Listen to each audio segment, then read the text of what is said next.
দেখেন ছাগলটা কি সুন্দর ধান খাচ্ছে খাচ্ছে যে সেটা কোনো কথা না, কথা হচ্ছে ও যে ধানগুলা খাচ্ছে কিন্তু ওর তো পাতলা পায়খানা হবে, অসুস্থ হয়ে পড়বে। আসলে এভাবে ছাগল ছেড়ে দিয়ে পালাটা ঠিক না, ছাগলকে বাঁধি রাখতে হয়। কারণ এখন ধানের অবস্থা মোটামুটি ভালো হয়ে আসছে, পাকা ধরছে, এখন রোদ পড়তেছে, ধানও মাসাল্লাহ করি সবগুলা বের হয়ে একদম দাঁড়াই গেছে, পেকে যাবে, কিছুদিনের মধ্যে পেকে যাবে।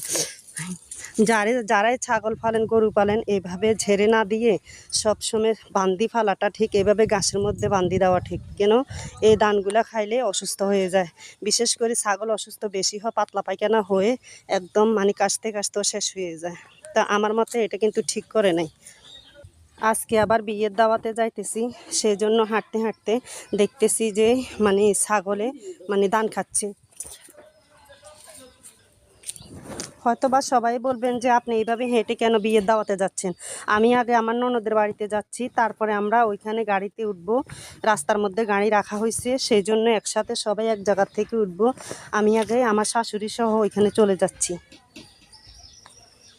এই যে আমার শাশুড়ি আসতেছে, দেখছেন চিপা চাপা মানে পথ দিয়ে আমরা হেঁটে যাচ্ছি।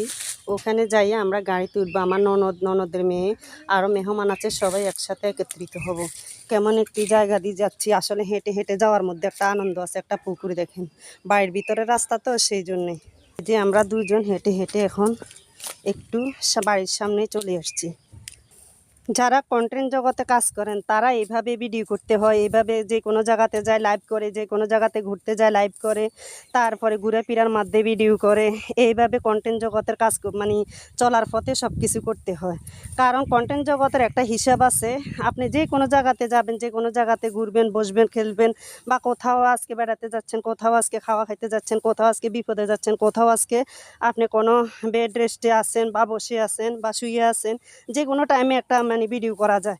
এই কন্টেন্ট জগতের মানে কাজগুলো যদি আমরা সাকসেসফুল করে যেতে পারি, তাহলে ইনশাল্লাহ একদিন না একদিন সফলতা অবশ্যই আসবে। দেখেন আমি ধান ক্ষেতের মাঝখানে এই যে চিপা লালের মধ্যে দিয়ে হেঁটে হেঁটে ভিডিওটা করছি। জানি না আপনাদের কাছে কেমন লাগবে, হয়তো কারো কাছে ভালো লাগবে, হয়তো কারো কাছে খারাপ লাগবে। যদি আমার এই ভিডিওটা আপনাদের কাছে ভালো লাগে অবশ্যই একটা লাইক কমেন্ট শেয়ার করে দিবেন। কি সুন্দর গাছে আম ধরছে দেখছেন, আস্তে আস্তে এগুলা বড় হচ্ছে আর সুন্দর লাগতেছে। দেখেন এগুলা অনেক বড় হবে, যখন বেশ বড় হয়ে যাবে তখন দেখতে আরো বেশ ভালো লাগবে।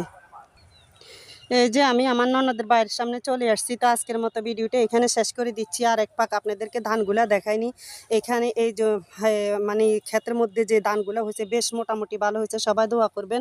আর এবার ধানে মনে হয় যে চিটা হবে না, কারণ বেশি চিটা হতে গেলে তো তুফানে ধরতো, কারণ এবার তুফান তেমন হয় নাই। আশা করি ধান ঝাড়ি দাঁড়িয়ে গেছে। এই যে তো ভালো।